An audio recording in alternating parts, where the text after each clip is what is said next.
වඳින්න යන මේ නඩේට බුන්දන් සරණේ සරණයි. හිරු සිරිපා වරුණාව ශ්‍රීපාද වන්දනාව ඇරඹෙන දවසට නල්ලතන්නේ ඉඳලා පද්මේ දේවාලයට සමන් දෙවි රූපය වැඩම කරවීම සාමාන්‍ය සිරිතක්.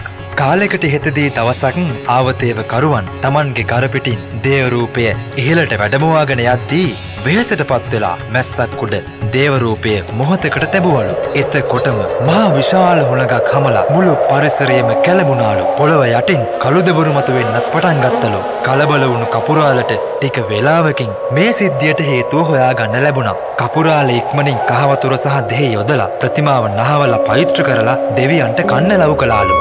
ඊට පස්සේ තමයි සුළඟ නතර වෙලා පරිසරයේ සාමාන්‍ය තත්ත්වයට පත් වෙලා තියෙන්නේ. එදා මෙදා තුර අපේ රටේ සංවිධාන වන දැවැන්තම වන්දනා ගමන හිරු සිරිපා කරුණාව.